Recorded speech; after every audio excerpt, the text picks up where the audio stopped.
Suamiku tertangkap basah di kamar ustazah saat kami sedang umrah, dan itulah awal dari akhir yang tidak pernah kuduga. Aku tidak pernah menyangka perjalanan ibadah yang seharusnya menjadi puncak syukur justru berubah menjadi awal kehancuran rumah tanggaku. Di kota suci, di tengah jutaan doa, aku menemukan kenyataan pahit tentang pengkhianatan dan topeng religius yang akhirnya terlepas. Inilah kisah nyata tentang perselingkuhan saat umrah, luka batin karena cinta palsu, dan bagaimana aku memilih untuk tidak hancur, tapi bangkit, meski sendirian. Pagi itu, cahaya mentari menembus lembut sela-sela tirai jendela rumah bergaya minimalis milik Nabila dan Farhan. Suasana rumah mereka terasa berbeda, penuh kehangatan dan haru. 2 koper besar telah rapi di ruang tamu, ditemani suara lembut murotal dari televisi yang sejak subuh tak henti-hentinya mengalunkan ayat-ayat suci Al-Quran. Nabila menatap koper hitam itu dengan mata yang sedikit berkaca-kaca.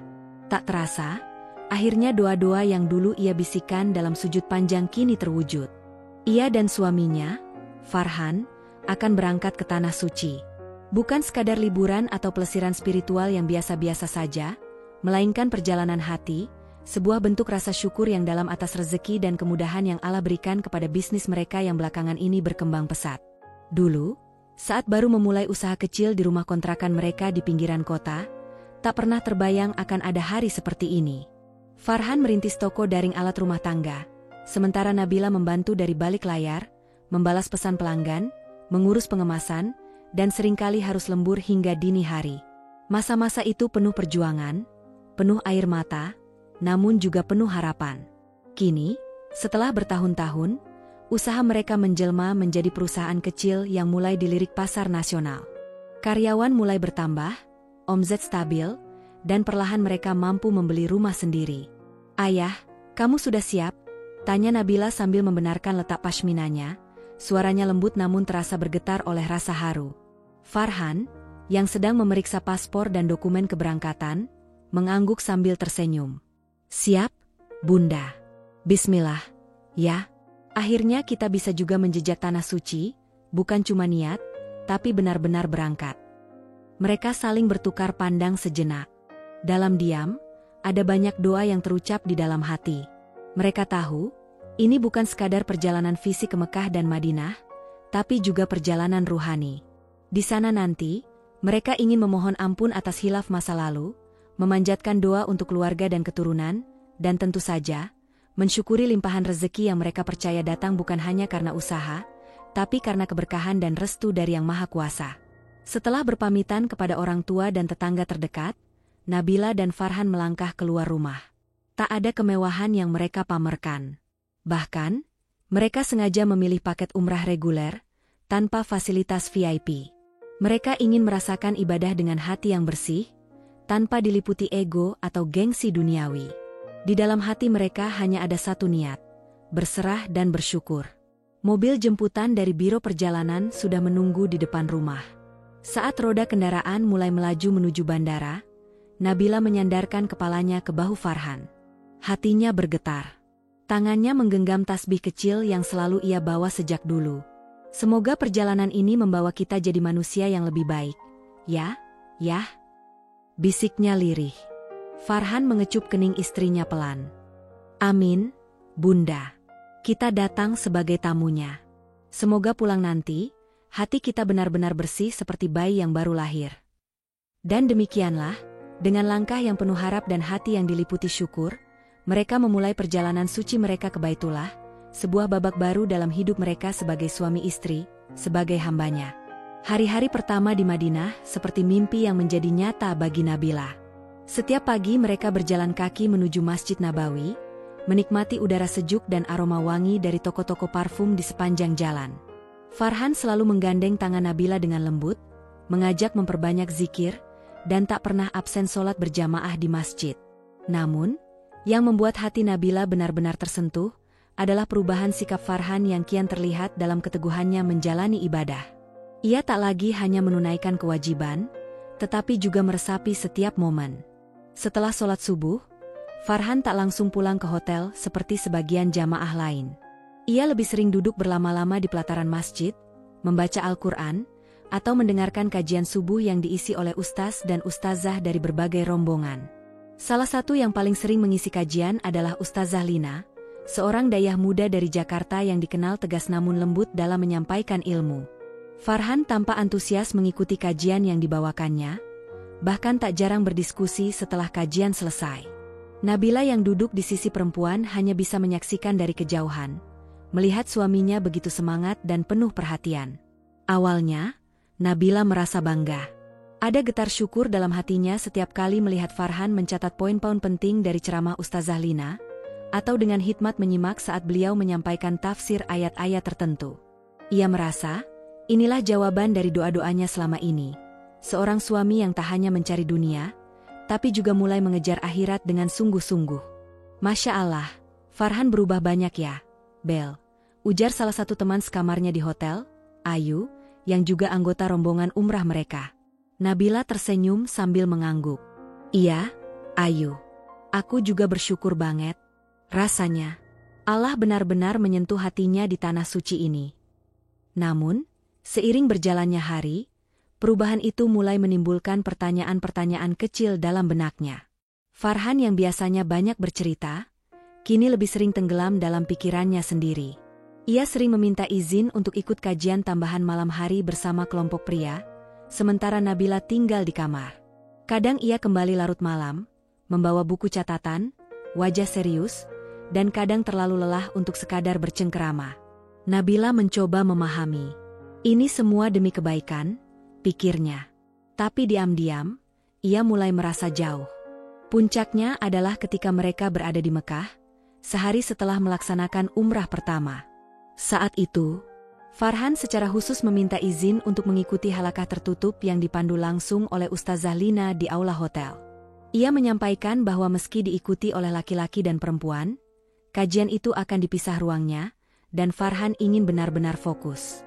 Sayang, aku merasa ini kesempatan langka.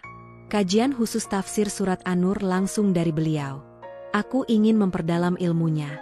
Boleh ya? Tanya Farhan suatu malam, menatap Nabila dengan penuh harap. Nabila mengangguk, walau hatinya mulai terasa sedikit sepi. Tentu boleh. Aku bangga sama kamu, Han.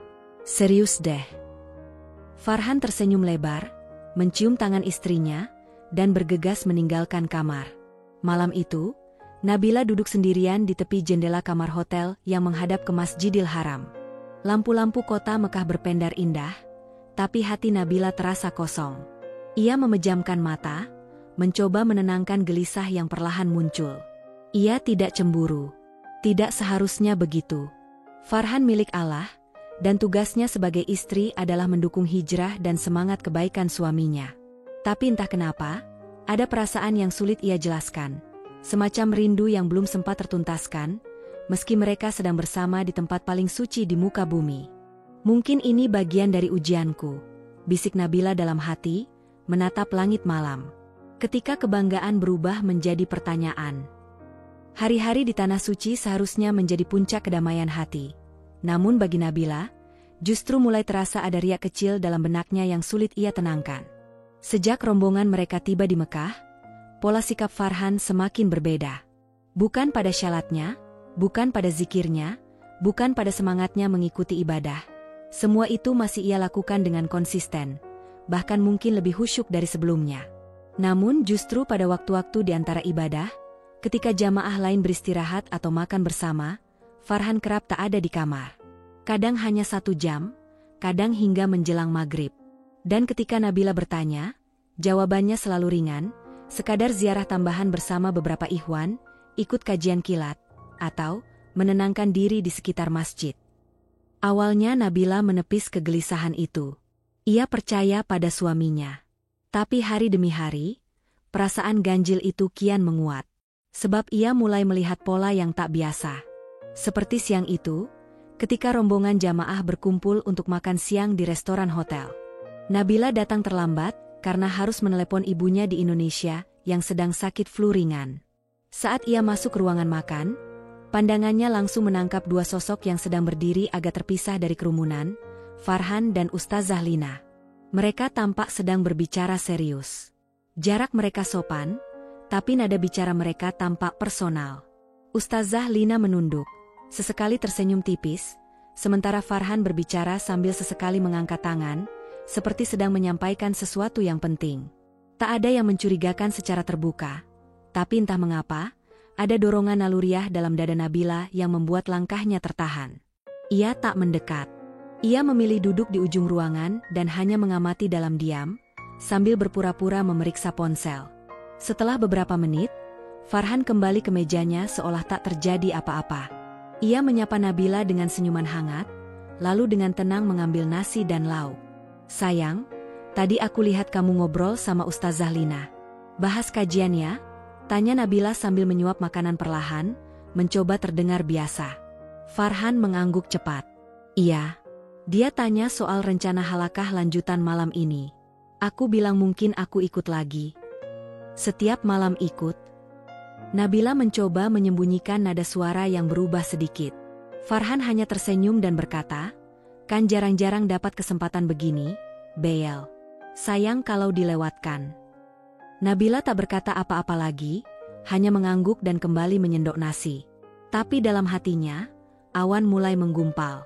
Ia tahu Farhan adalah orang yang haus ilmu, dan itu salah satu hal yang membuatnya jatuh cinta dulu. Tapi mengapa justru sekarang, di tempat suci ini, hatinya merasa seperti sedang kehilangan sesuatu? Malamnya, saat Farhan kembali dari kajian, Nabila belum tidur. Ia duduk bersandar di kepala ranjang, memandangi selembar kertas doa yang ia tulis sendiri.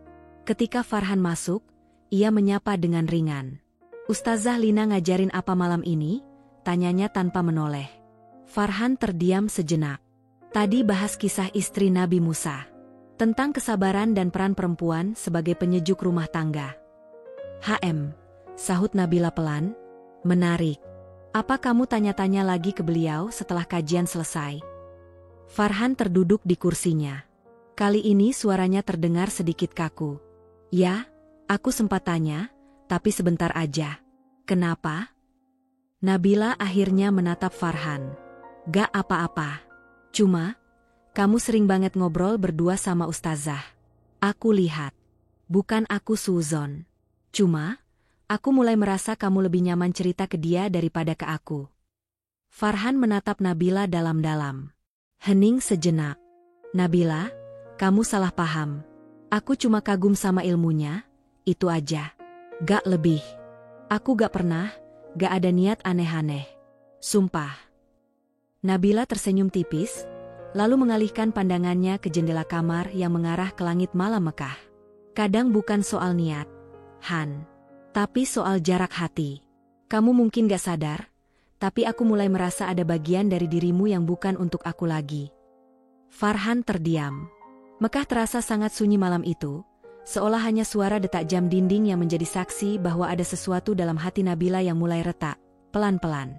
Selama beberapa hari terakhir, Nabila mulai merasakan perubahan tak hanya dari sikap Farhan, tapi juga dari atmosfer di sekelilingnya. Desas-desus yang tadinya hanya berupa bisikan hati, kini perlahan menjelma menjadi bisikan nyata di antara para jamaah. Ia mulai menangkap lirikan-lirikan halus dari beberapa ibu-ibu saat melewati lorong hotel atau antre makan bersama.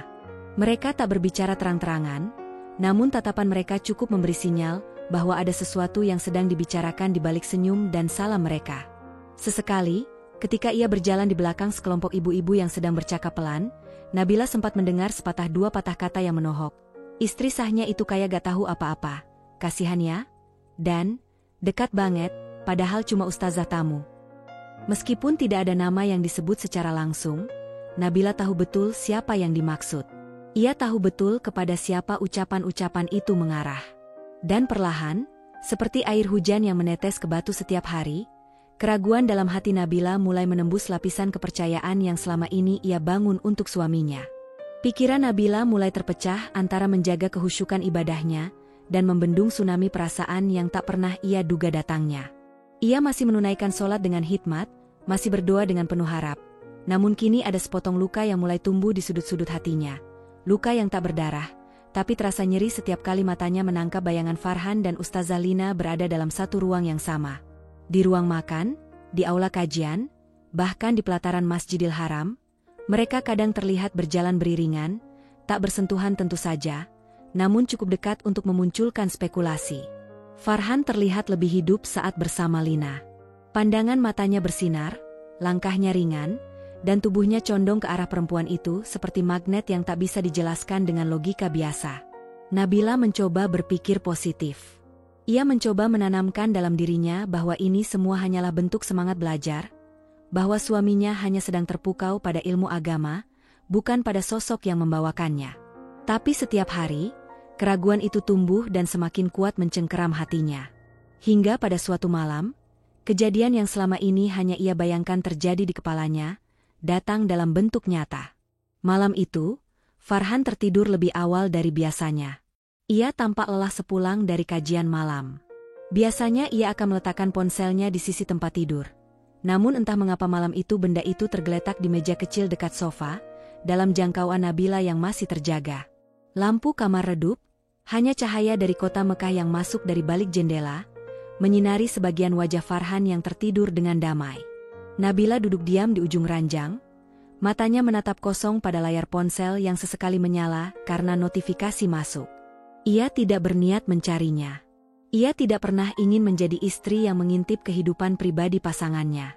Tapi malam itu, ada dorongan kuat yang membuatnya berdiri, mendekati meja kecil itu, dan menggenggam ponsel Farhan. Anehnya, layar terbuka begitu saja. Tidak ada kunci pola, tidak ada kata sandi. Seolah-olah Farhan tidak menyangka akan ada yang menyentuhnya. Atau mungkin, ia memang merasa tak perlu menyembunyikan apapun. Dengan tangan yang bergetar, Nabila membuka pesan. Ia mengabaikan notifikasi grup kajian dan obrolan jamaah, lalu langsung mencari satu nama, Lina. Ia tak tahu pasti mengapa ia begitu yakin akan menemukan sesuatu di sana. Tapi keyakinan itu terbukti.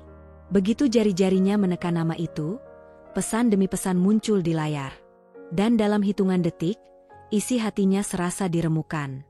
Tulisan-tulisan itu bukan sekadar obrolan biasa antara murid dan guru. Ada perhatian pribadi yang terlalu manis untuk disebut formal.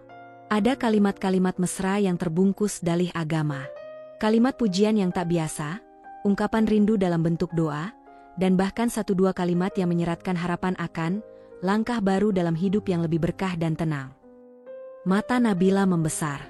Jantungnya berdetak kencang, nyaris menyesakkan.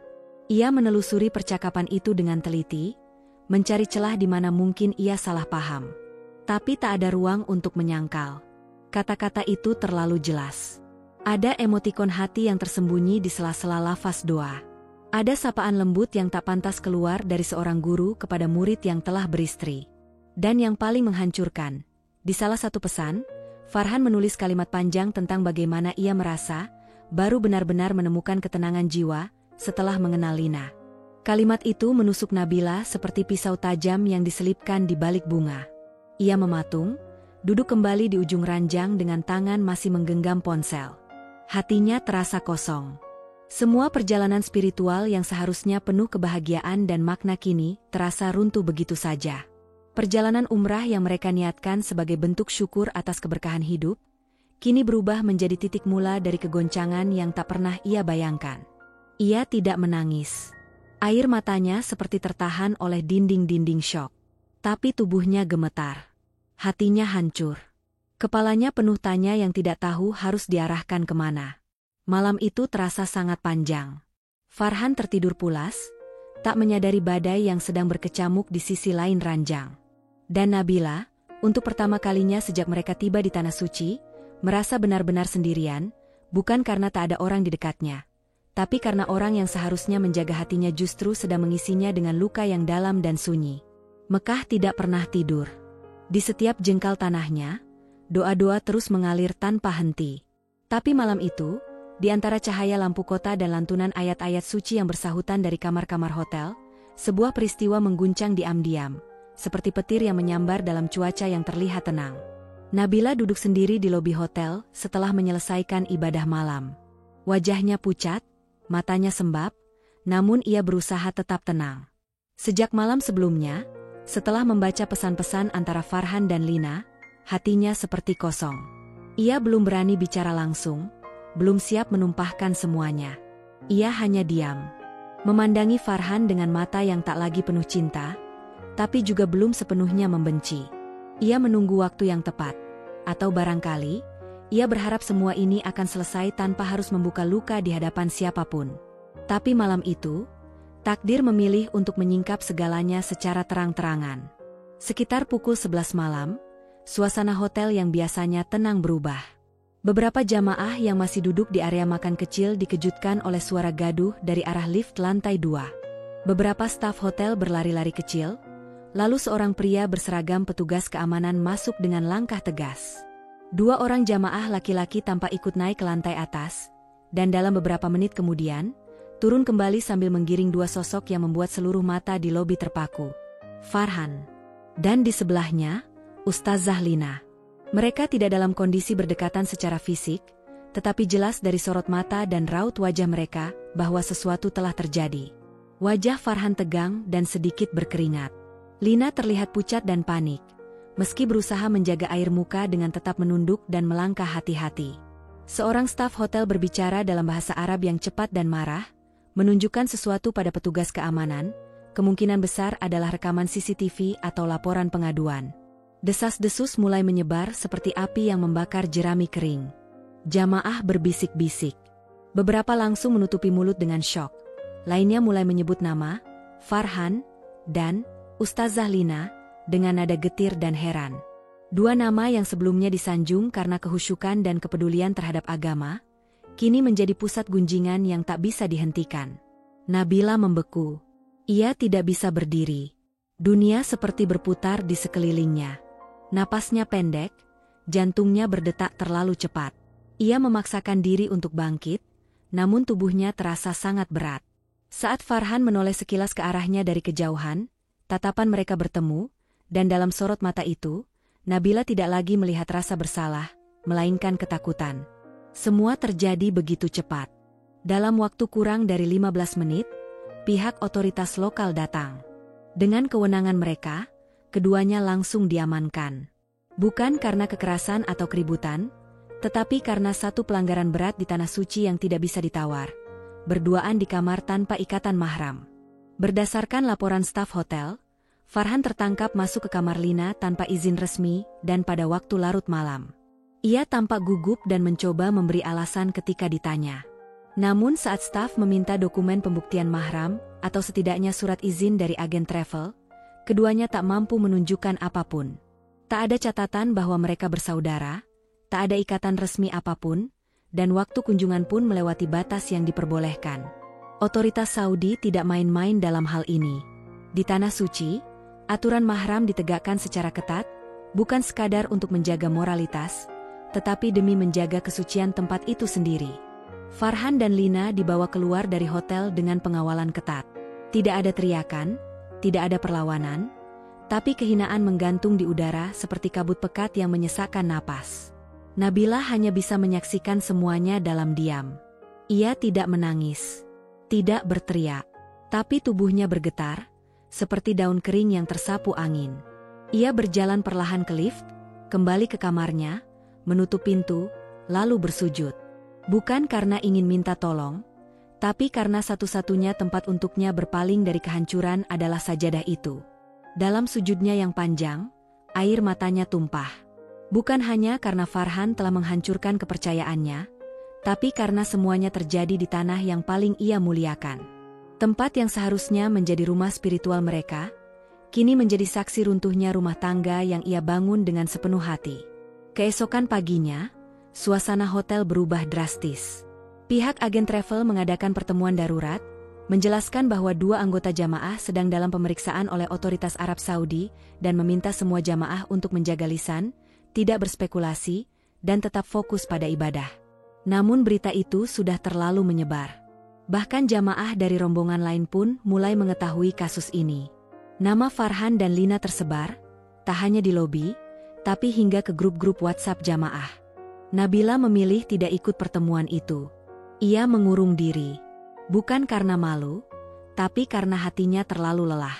Ia sudah tidak kuat lagi menghadapi pertanyaan basa-basi atau pandangan iba dari orang-orang yang mengaku prihatin.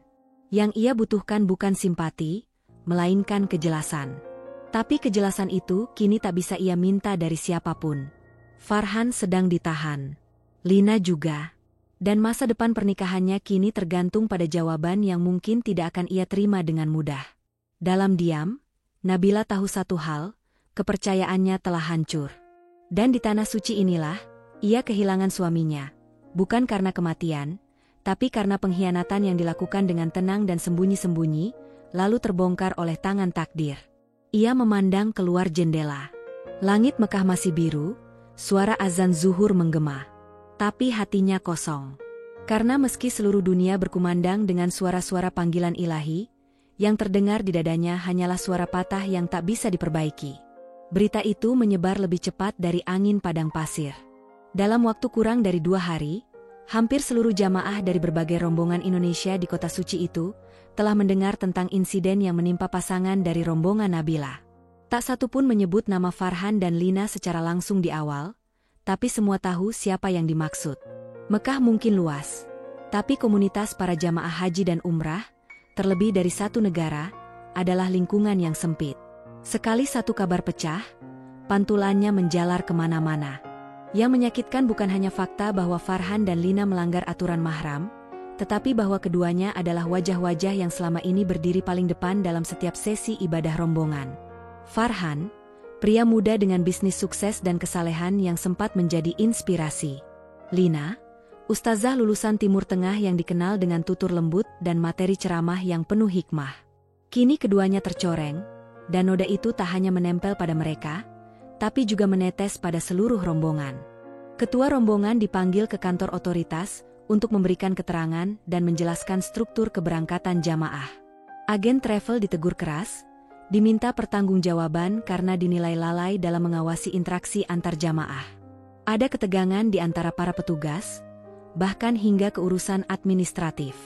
Tak sedikit dari mereka yang merasa dipermalukan di hadapan otoritas Saudi, hanya karena satu kesalahan fatal dari 2 orang. Namun di antara semua yang tercoreng, Nabila adalah yang paling remuk. Bukan hanya sebagai istri dari pelaku utama, tetapi sebagai bagian yang tak bisa memisahkan dirinya dari narasi yang menyebar. Tatapan jamaah padanya kini berubah. Tidak ada yang terang-terangan menyalahkan, tapi ada rasa canggung yang menusuk. Beberapa orang mencoba bersikap biasa, tapi justru dari sikap itulah Nabila tahu bahwa mereka tahu. Semua orang tahu. Nabila mengurung diri lebih sering dari sebelumnya. Ia keluar hanya untuk ke masjid, dan itu pun dengan langkah terburu-buru dan kerudung yang ditarik lebih rapat, seolah berharap bayangannya pun tak dikenali. Ia menghindari keramaian, menolak ajakan makan bersama, dan tak lagi duduk di barisan depan saat kajian. Bahkan beberapa ibu yang biasanya mengajaknya berbincang kini, hanya mengangguk dengan senyum kaku. Seolah takut, satu kata simpati yang mereka ucapkan bisa menyentuh luka yang terlalu dalam dan akhirnya pecah di depan umum. Namun luka Nabila bukan hanya karena pengkhianatan Farhan.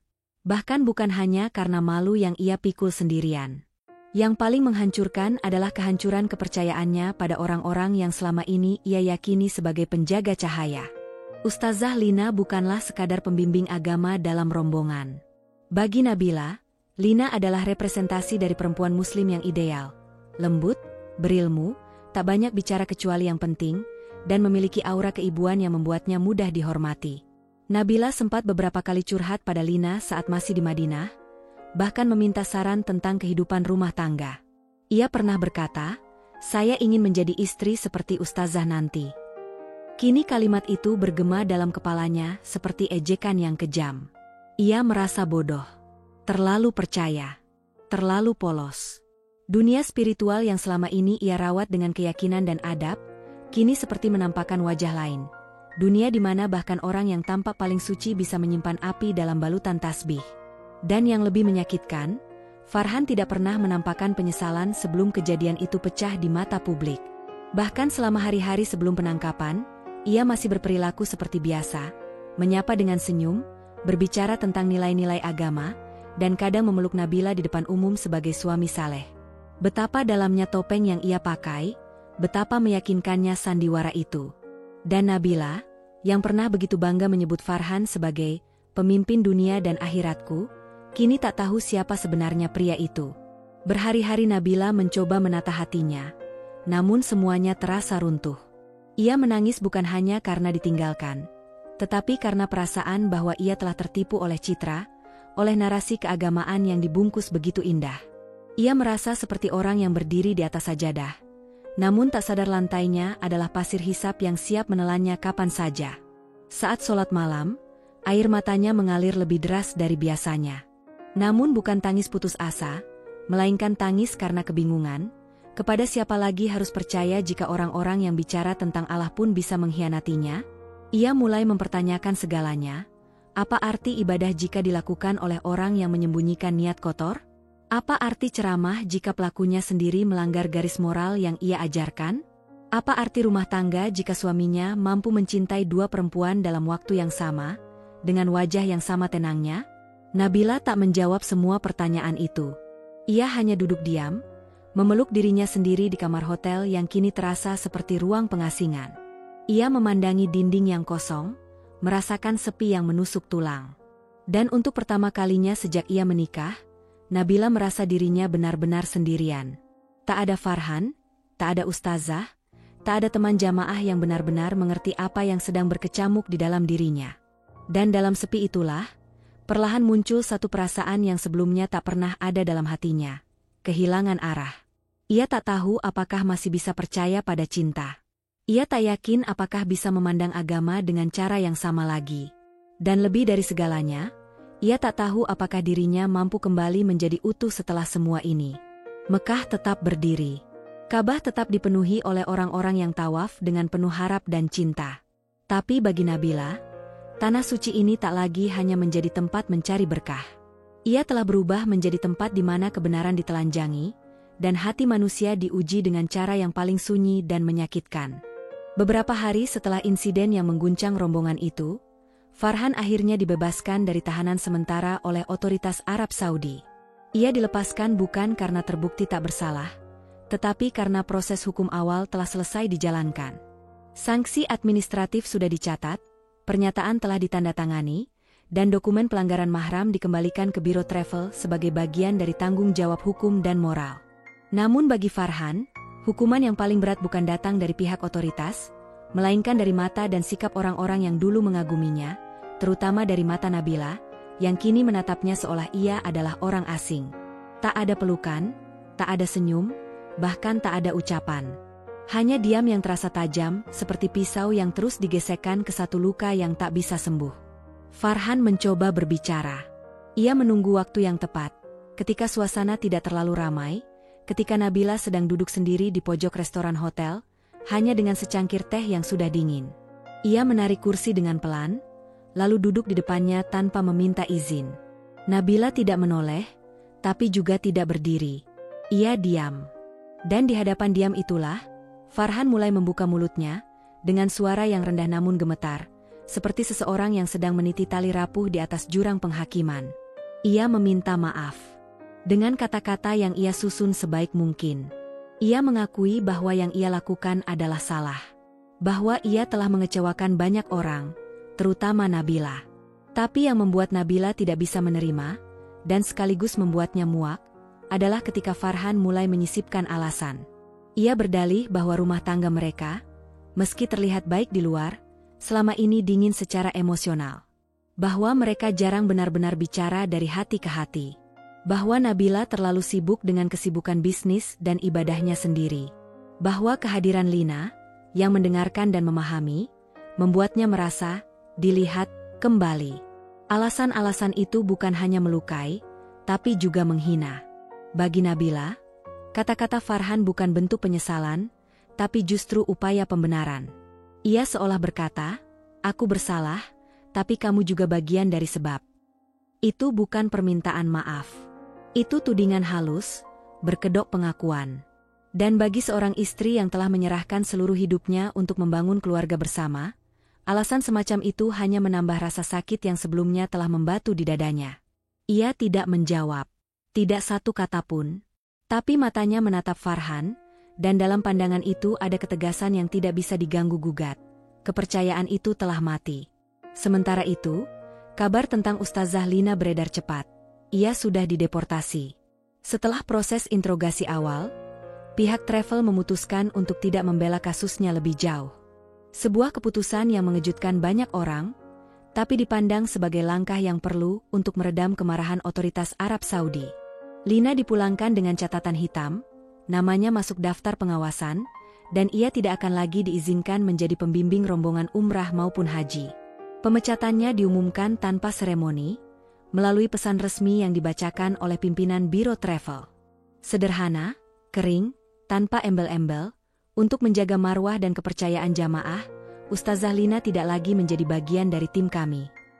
Tapi bagi Nabila, tak ada kalimat yang cukup untuk menghapus luka yang ditinggalkan oleh perempuan itu. Nabila pernah mengagumi Lina, pernah mempercayainya, bahkan meletakkan sebagian kepercayaan rumah tangganya pada nasihat-nasihat Lina. Maka pengkhianatan itu terasa seperti pengkhianatan ganda, dari suami dan dari seorang tokoh agama. Dan melihat Lina dideportasi seperti barang bukti yang disingkirkan, bukannya membuat Nabila lega, melainkan semakin membuatnya merasa betapa mudahnya seseorang disingkirkan setelah kesuciannya diragukan. Tak ada penjelasan, tak ada permintaan maaf dari Lina, tak ada pengakuan. Ia pergi dalam senyap, tapi meninggalkan ledakan di belakangnya. Hari-hari berikutnya berjalan seperti debu. Tak ada warna, tak ada suara yang benar-benar terdengar. Nabila menjalankan ibadahnya dengan rutin, tapi bukan lagi karena semangat, melainkan karena kewajiban yang sudah terlanjur dijadwalkan. Ia berjalan ke Masjidil Haram seperti robot. Tawaf dengan langkah lambat. Sujud dengan air mata yang kering, bukan karena tak ingin menangis, tapi karena air mata itu sudah habis. Farhan mencoba mendekati lagi. Beberapa kali.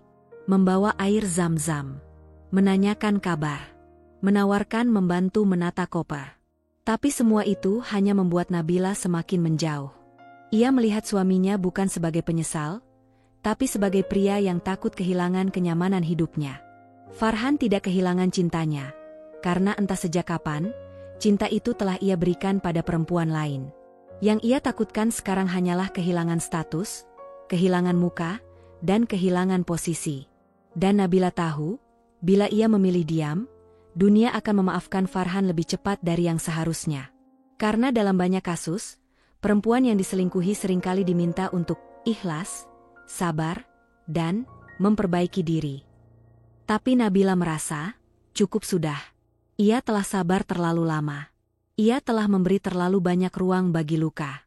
Kini ia ingin mengembalikan harga dirinya, meski harus melawan narasi umum tentang perempuan baik yang selalu memaafkan demi mempertahankan rumah. Saat malam itu ia duduk sendiri di sajadahnya, dengan Ka'bah terpampang di kejauhan dari jendela lantai tinggi hotel, Nabila menatap keluar dengan mata yang tak lagi berair. Ia tahu, luka ini akan lama sembuh. Tapi ia juga tahu satu hal, bahwa hidupnya tidak berhenti di sini. Ia akan pulang ke Indonesia bukan sebagai istri Farhan, bukan sebagai korban, tapi sebagai perempuan yang memilih untuk tidak tinggal di reruntuhan yang dibangun dari kebohongan. Pagi itu, langit Mekah terasa lembut. Udara gurun masih hangat dan kering, tapi cahaya matahari menembus jendela kamar hotel dengan cara yang berbeda dari hari-hari sebelumnya. Bukan karena langit berubah, tapi karena hati Nabila mulai mengizinkan cahaya masuk. Ia duduk di sudut ruang makan hotel, sendirian, menggenggam cangkir kecil berisi teh yang mulai mendingin. Rambutnya rapi di balik kerudung abu-abu lembut, matanya sayu tapi tak lagi merah. Setelah hari-hari terpendam dalam diam, pagi itu ia mengizinkan diri untuk menghirup dunia lagi. Di seberangnya, seorang perempuan berusia 60-an menarik kursi dan duduk perlahan. Bu Rumi, perempuan tua yang sejak awal perjalanan selalu terlihat tenang dan bijak, dengan suara lembut yang lebih sering menasihati dalam bentuk cerita ketimbang perintah. Ia membawa sepiring kurma dan 2 cangkir kopi kecil. "Boleh ibu temani?" tanyanya. Nabila mengangguk. Untuk pertama kalinya, ia tidak menolak kehadiran siapapun. "Kamu makin kurus," ucap Bu Rumi sambil menuangkan kopi dari teko kecil. "Badanmu mungkin diam, tapi jiwamu seperti sedang perang besar." Nabila tersenyum kecil. "Sepertinya memang begitu, Bu. Sudah lama ibu ingin bicara sama kamu. Tapi ibu tahu, ada luka-luka yang harus diam dulu. Bukan supaya hilang, tapi supaya didengar oleh yang terluka sendiri." Nabila menatap wajah Bu Rumi, matanya mulai berkaca. "Saya tidak tahu harus apa, Bu. Saya merasa kotor. Bukan karena saya berbuat salah, tapi karena saya merasa dikhianati di tempat paling suci. Apa Tuhan kecewa pada saya? Bu Rumi menggeleng perlahan. Nak, kamu tahu, terkadang justru di tanah yang paling suci, Allah menyingkapkan kebenaran yang selama ini kamu abaikan. Mekah bukan tempat untuk menyembunyikan dosa. Ia tempat untuk menampakkan kebenaran. Termasuk kebenaran tentang siapa orang yang bersamamu. Nabila menunduk. Air matanya jatuh satu persatu. Tapi tak seperti sebelumnya, tangis itu terasa ringan, seperti hujan tipis yang membersihkan. Saya merasa kalah, Bu. Seolah seluruh hidup saya dibangun di atas kebohongan. Saya benar-benar mencintainya. Ibu tahu, ujar Bu Rumi, mengelus tangan Nabila. Cinta bisa membutakan, tapi luka bisa membuatmu melihat. Ini bukan tentang Farhan. Bukan tentang Lina. Ini tentang kamu dan Tuhanmu. Nabila memejamkan mata. Saya ingin pulang saja, Bu. Tidak kuat lagi melihat Masjidil Haram. Setiap lihat Ka'bah, saya malah merasa malu. Jangan, kata Bu Rumi tegas. Jangan biarkan mereka mencuri kedekatanmu dengan Allah. Mereka sudah mengambil hatimu, jangan biarkan mereka mengambil kiblat hatimu juga. Umrah ini bukan milik mereka. Ini milikmu. Milik kamu dan Allah.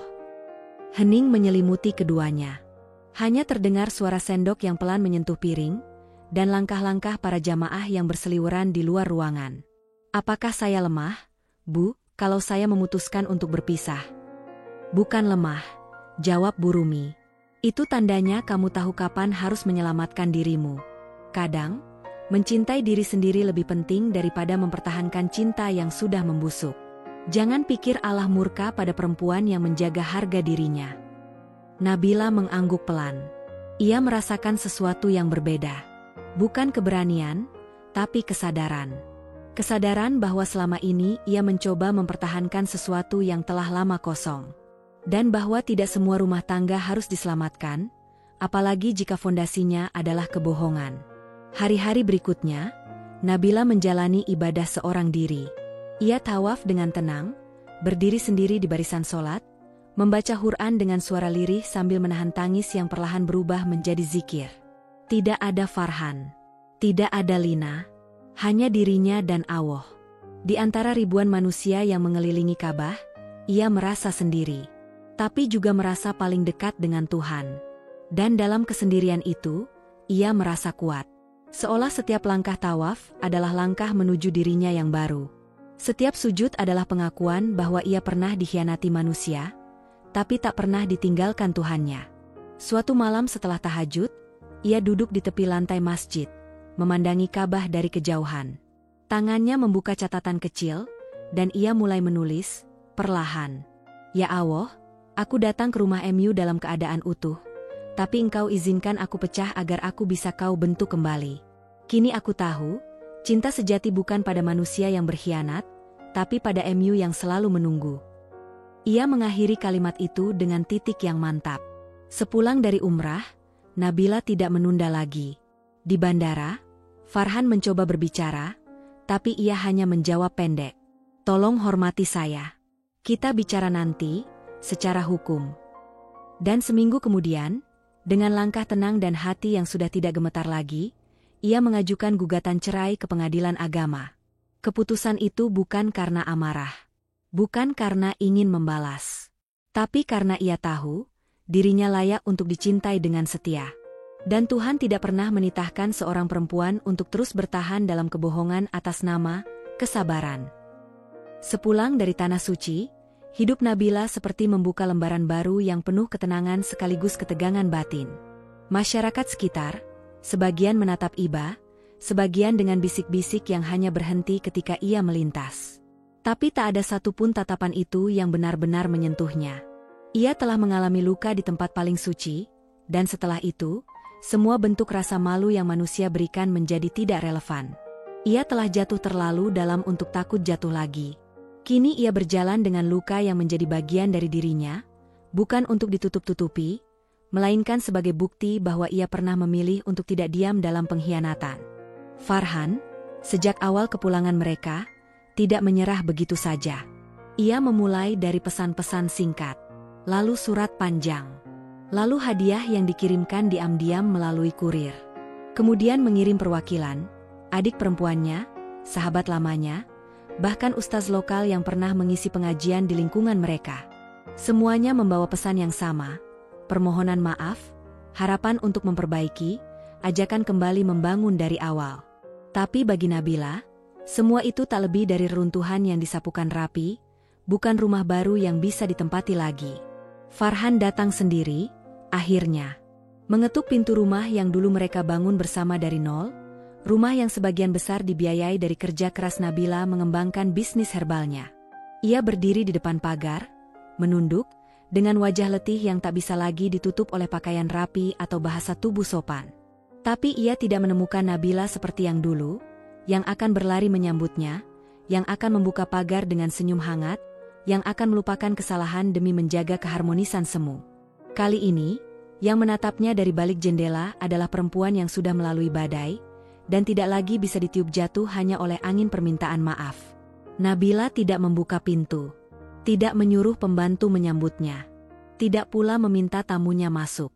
Ia hanya berdiri sebentar, memastikan Farhan tahu bahwa ia sadar kehadirannya. Lalu kembali masuk ke ruang kerja, menyambung laporan keuangan bisnis yang harus dikirim ke investor. Tidak ada waktu untuk melayani masa lalu. Masa depan terlalu mendesak untuk dilupakan. Farhan menunggu hampir 1 jam sebelum akhirnya menyerah. Tapi itu bukan akhir. Beberapa hari kemudian, ia datang lagi. Kali ini dengan lebih banyak kata dalam pesan tertulisnya. Ia menyebutkan bahwa ia telah berubah. Bahwa ia benar-benar menyesali perbuatannya. Bahwa insiden dengan Lina adalah kecelakaan perasaan. Istilah yang, bagi Nabila, justru memperparah semuanya. Tidak ada kecelakaan dalam hubungan yang penuh pertemuan sembunyi, pesan rahasia, dan keintiman di luar logika kesetiaan. Itu adalah pilihan. Dan Farhan telah memilih untuk mengkhianati, bukan sekali, tapi berulang kali sampai tertangkap tangan. Semakin Farhan mencoba memohon, semakin jelas bagi Nabila bahwa ia bukan sedang diperjuangkan karena cinta, melainkan karena posisi dan kenyamanan. Kehidupan Farhan setelah kasus itu menjadi lebih sempit. Bisnis yang awalnya mereka kelola bersama sudah tidak lagi dapat ia akses, karena sebagian besar dokumen dan modal dikelola di bawah nama Nabila. Reputasi Farhan di kalangan pengusaha dan tokoh agama pun merosot tajam. Ia tidak lagi diundang menjadi pembicara seminar, tidak lagi dicari untuk proyek sosial. Namanya tak lagi disebut dengan rasa hormat. Bahkan beberapa kerabatnya memilih menjaga jarak, lebih karena menjaga citra daripada solidaritas. Di sisi lain, kehidupan Nabila justru perlahan bangkit. Ia tetap diam, tidak banyak bicara kepada media atau lingkungan. Ia tidak menjelekkan Farhan, tidak membuka aib, tidak menyerang balik. Tapi dalam diam itu, orang-orang tahu, ia sedang membangun kembali dirinya. Ia memperluas bisnisnya, mengembangkan lini produk baru, dan menggandeng beberapa pengusaha perempuan untuk membentuk komunitas pemberdayaan. Ia berbicara di acara-acara keagamaan dengan pesan utama tentang keteguhan hati, bukan tentang dendam. Ia tidak pernah menyebut nama Farhan secara langsung. Tapi setiap kalimatnya menjadi tamparan lembut bagi siapa saja yang masih beranggapan bahwa perempuan baik harus bertahan dalam pernikahan apapun bentuknya. Satu waktu, Farhan kembali menulis surat. Kali ini panjang, dengan tulisan tangannya sendiri, bukan cetakan komputer. Ia menyampaikan bahwa ia telah berkonsultasi dengan beberapa ustaz dan konselor pernikahan. Bahwa ia ingin memperbaiki segalanya. Bahwa kesalahan bisa ditebus. Bahwa Allah Maha Pengampun, dan manusia juga seharusnya begitu. Nabila membaca surat itu, 1 kali, lalu menyimpannya dalam laci tanpa niat membalas. Ia tidak membantah bahwa Allah Maha Pengampun. Tapi ia juga tahu bahwa pengampunan dari Tuhan tidak otomatis berarti rekonsiliasi dengan manusia. Ada luka-luka yang tidak harus dijahit kembali bersama peluk. Ada pernikahan yang layak diakhiri, bukan karena kurangnya cinta, tapi karena kehilangan kehormatan. Masyarakat, yang semula menanti apakah Nabila akan melunak, pelan-pelan memahami keputusannya. Mereka melihatnya tidak sebagai perempuan keras kepala, tapi sebagai perempuan yang menolak menggadaikan dirinya untuk memuaskan ekspektasi orang banyak. Beberapa bahkan diam-diam datang kepadanya, mengaku mengalami hal serupa, tapi tak punya kekuatan untuk pergi. Bagi mereka, Nabila menjadi contoh bahwa iman tidak selalu berarti bertahan, tetapi juga berani pergi saat nilai diri diinjak. Di bulan ketiga setelah gugatan cerai diajukan, pengadilan memutuskan dengan cepat. Farhan mencoba mengulur proses, tapi bukti yang Nabila bawa terlalu kuat. Pesan-pesan Lina, dokumen resmi dari otoritas Arab Saudi, surat dari Biro Travel yang menyatakan pemecatan Lina akibat pelanggaran berat. Semua itu menyusun satu narasi yang tak bisa dibantah, bahwa pernikahan mereka rusak bukan karena ketidakhadiran cinta semata, tetapi karena pengkhianatan berulang.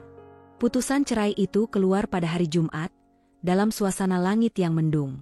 Nabila tidak menangis, tidak juga tersenyum. Ia hanya merasa tenang. Seperti seseorang yang akhirnya sampai di dermaga setelah lama terombang-ambing di laut. Bukan karena perjalanan itu menyenangkan, tapi karena kini ia bisa menapakkan kaki kembali. Farhan tidak hadir di sidang putusan. Ia hanya mengutus pengacaranya, yang terlihat lesu dan malas. Mungkin karena ia tahu bahwa ini adalah akhir yang tidak bisa ia hindari, dan ia tidak punya cukup alasan lagi untuk mengubahnya. Atau mungkin karena, di dalam hatinya yang paling jujur, ia pun menyadari, Nabila adalah perempuan yang tidak bisa dibohongi dua kali. Setelah putusan itu, Nabila kembali ke rumahnya. Rumah yang dulu terasa sesak oleh kenangan, kini terasa luas oleh kebebasan. Ia membersihkan kamar tidur mereka, mengganti spray, menyusun ulang rak buku, menyimpan foto pernikahan ke dalam kotak kayu yang ia beri label, masa lalu. Ia tidak membakar, tidak membuang, tidak menghapus jejak. Ia hanya menyimpannya. Karena kenangan, baik atau buruk, tetap bagian dari dirinya. Tapi ia memilih untuk tidak lagi hidup di dalamnya.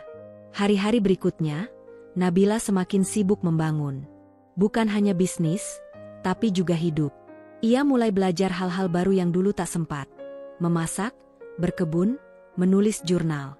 Ia memelihara seekor kucing yang ia beri nama Zulaiha.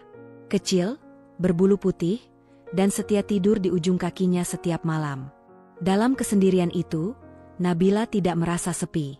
Ia menemukan bahwa menjadi sendiri bukan berarti kesepian, dan bahwa kebahagiaan bukan selalu tentang berdua. Farhan, pada akhirnya, berhenti menghubungi. Mungkin karena lelah, mungkin karena sadar, atau mungkin karena akhirnya ia benar-benar mengerti, ada kesalahan yang tidak bisa ditebus dengan air mata. Ada hati yang, sekali dikhianati, tidak lagi membuka pintu meski diketuk dengan 1000 maaf. Dan Nabila, di tengah segala luka yang sudah ia rawat dengan sabar, berdiri bukan sebagai perempuan yang ditinggalkan, tapi sebagai perempuan yang memilih untuk pergi. Beberapa tahun setelah perceraian itu, nama Farhan sudah jarang disebut.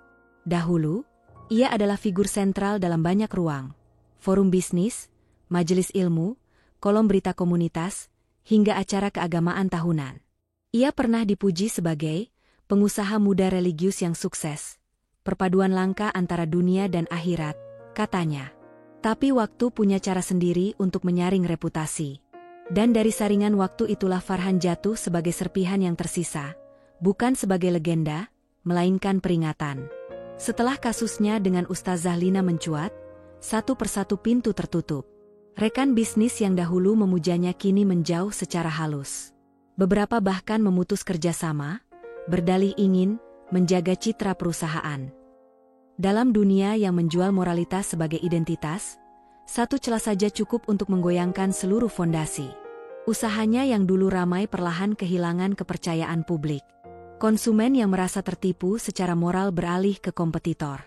Beberapa karyawan lama mengundurkan diri, merasa tidak nyaman bekerja di bawah sosok yang tidak bisa lagi dihormati. Dalam waktu kurang dari 2 tahun, bisnis yang semula berkembang pesat mengalami kerugian besar.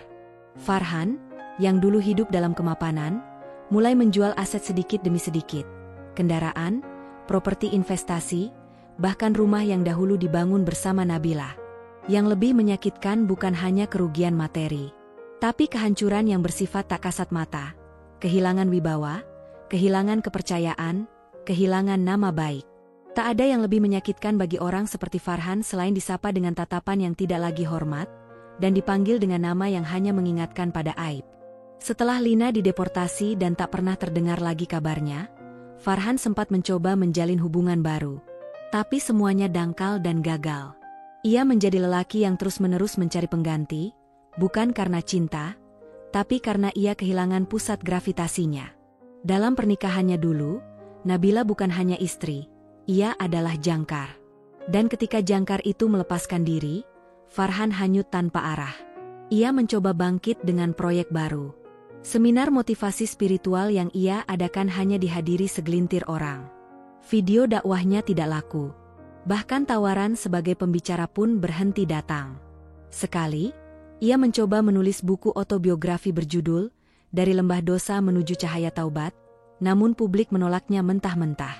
Banyak yang menganggapnya hanya sedang menjual luka untuk simpati. Bukannya mendapatkan pemakluman, ia justru menjadi bahan sindiran. Waktu berjalan lambat bagi orang yang terjebak masa lalu. Farhan mulai hidup lebih tertutup. Ia pindah ke rumah kontrakan sederhana di pinggiran kota. Dulu, ia biasa bangun pagi untuk pergi ke masjid atau memimpin rapat bisnis. Kini, pagi-paginya diisi dengan kesepian. Menyeduh kopi murahan, membaca ulang buku-buku agama yang dulu ia kutip dalam ceramahnya, dan menatap ponsel kosong yang tak lagi berbunyi. Kadang ia menonton ulang video-video lamanya saat menjadi narasumber, seolah berusaha membuktikan kepada dirinya sendiri bahwa ia pernah menjadi seseorang. Tapi justru disitulah rasa kehilangan paling menusuk.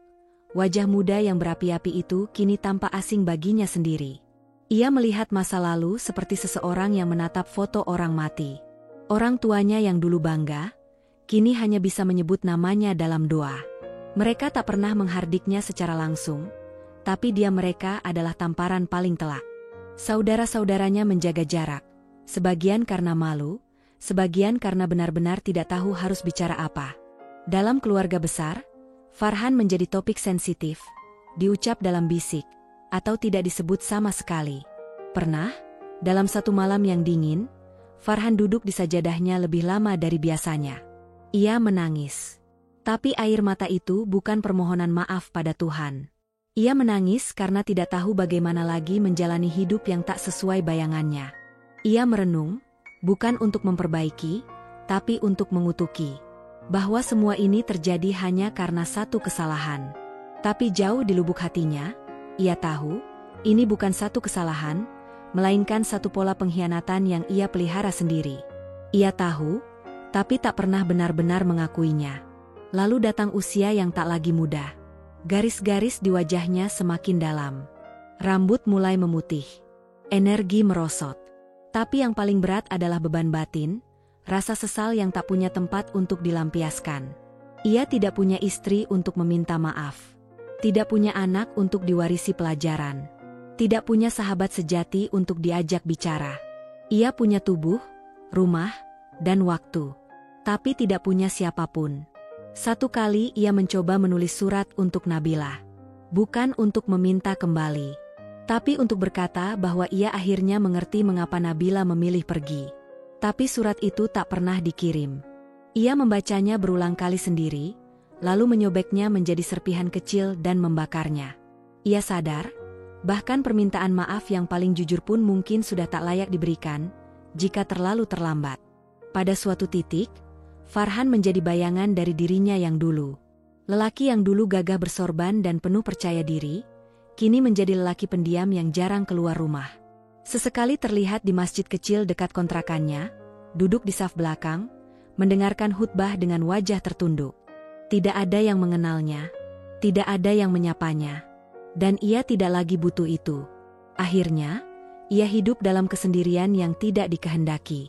Bukan karena memilih untuk menyepi, tapi karena ditinggalkan oleh semua yang pernah mempercayainya.